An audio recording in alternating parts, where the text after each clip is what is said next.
Okay, today I was going to talk about some of the questions I keep seeing on like some of the Facebook groups, and I thought I would go over and answer some of them, give my opinion. If you disagree with any of them, you can, you know, voice that down in the comments. I like hearing everybody's comments. That's one way that you know we all learn. Some people do things different, you know. You never know until you try it. So, but I thought I'd go over some things here. And if you see my breath, it's because it's like 20 degrees this morning.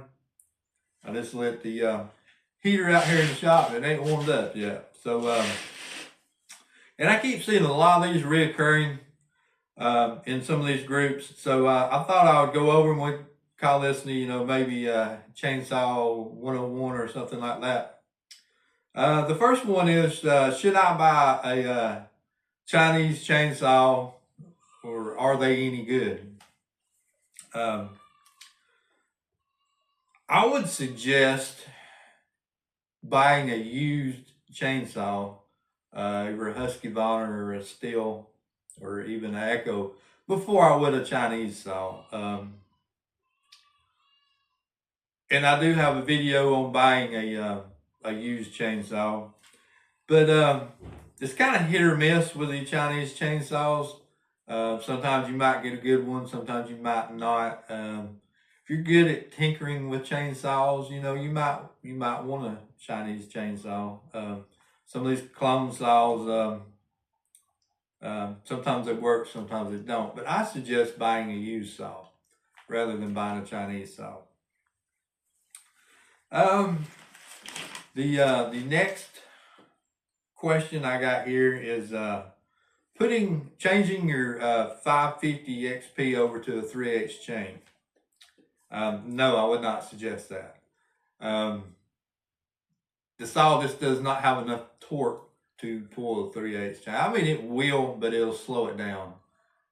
You're not going to gain anything. I believe you're going to be losing by doing that. Just leave it 325 and keep going.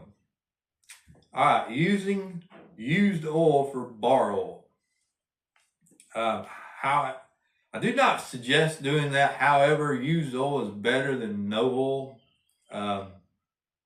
And I believe a lot of people that are asking these questions probably are not even using a gallon a year of bar oil. Let's go buy you a gallon of oil, bar oil. And you want to know some of the good ones. I mean, I just buy like Tractor Supply brand when I find it on sale. Use some of the other types. I go through, probably 12 to 15 gallons a year, and I do not use used oil. If you do decide to use used oil, please pre-filter that oil, get all the sludge out of it because it will clog up your filter, and then you won't be oiling anyway. And a lot of used oil is acidic, and it will. It's not good on your lines and all that. So I suggest just going and buying bar oil. Oh, and how do you get your chainsaw to quit leaking bar oil? If you got Stihl, it's probably gonna leak gas too, because of the way their caps are designed. A little O-ring deteriorates a little bit. It'll leak bar oil and gas out of the caps. And a lot of times when the saws are sitting like this, it creates a suction, so it'll keep leaking out the bottom right in here. So if I have a problem with a saw, I'll just leave it on its side like this. My Stihl over there is on its side now. My 550, I just have like a rag under it right here that it's sitting on. You can see this 562. I just got a paper towel under it. But that's here in the shop, you know. Let's see. The best angle for sharpening your chain. I do all mine on 25 degrees. I've experimented with others like 30, 32. I was experimenting. 25 degrees seems to work better for me and hardwood. I'm cutting all hardwood. If you was cutting softer wood,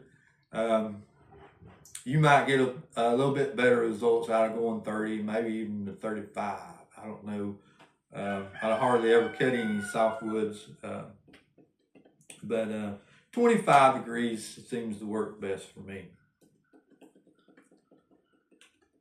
Okay, and I was running into this before too, because I was bought used saws and it's had the wrong bar on it and the wrong chain on it.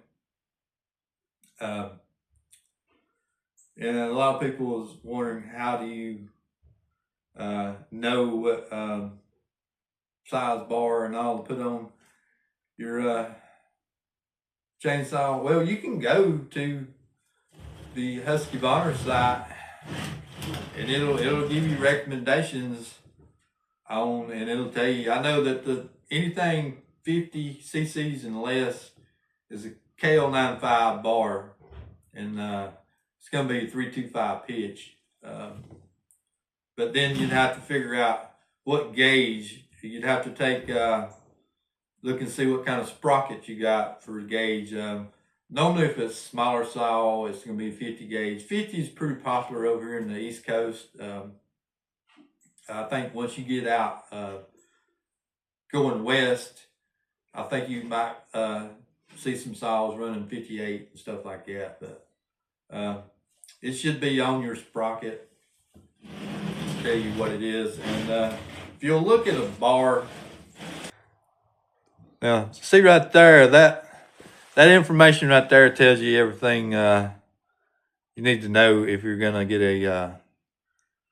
a chain for your saw. It tells you it's 18 inch, it's a 0.050.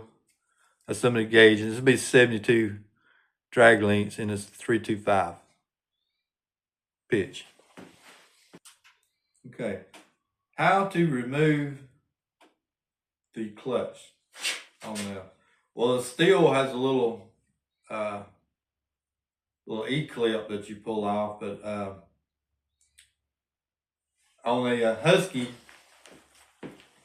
and they wanted I think the question was, what tools do you need? Husky does make a tool, but all I use is a little piece of rope, a punch, and a hammer. And I'll show you here what you need to do.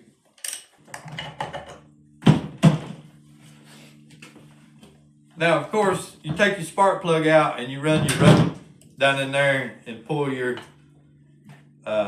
crank until it blocks the cylinder. And if you'll look right here, you see this little cutout, and it says off, and it's got an arrow. And what you do, you just stick the punch there, and with the saw block, you hit it with the hammer. You might have to hit it, 4 or 5 times. It's real good little licks there. Now when you go to put the clutch back on, screw it back on. Do not crank it without the side cover on. Always put your side cover back on. Rev it up and hit the chain brake. Do that 3 or 4 times, and that'll help lock it back down to where it needs to go. If you was to crank this thing up without doing that, without the side cover on, this thing will go flying. Okay, the next one is if my brake gets engaged off the saw. That means that this is engaged, is tight, and the cover will not go back over the clutch. What you can do on these saws is kind of get it like this and work it. And they make a screech that has some cutouts, some notches in it that will fit in like the consumer saws that you can put in here and work that brake with. It will not work on the 5 Series saws though. I know a lot of people tore these out, the brake bands out, trying to get it off with the brake engaged. Okay, is the 545 and the 550 XP the same saw? Yes and no. They're pretty close. The 550 is a little lighter, has a little more horsepower, but basically they're on the same chassis, so everybody thinks it's the same saw. The 545 is considered a prosumer saw, and the 550 is considered just a professional saw. So you'll find the 545 at big box stores. You will not find the 550 at the big box store. You'll have to go to a dealer for that. But both are very good saws. Mods versus porting. I would do a few mods before I send a saw off to get it ported or anything. Unless you got some practice doing some porting. The thing about all my saws are work saws, and porting, if you go too far, it causes them to build heat, and I cut a lot during the summertime. So, but to do a muffler mod, cut a hole in the muffler, and maybe do a filter upgrade or something like that. It does help the performance of the saw. It really did on my my 400, my Stihl 400. I put the West Coast bark box on it. Made a huge difference in that saw.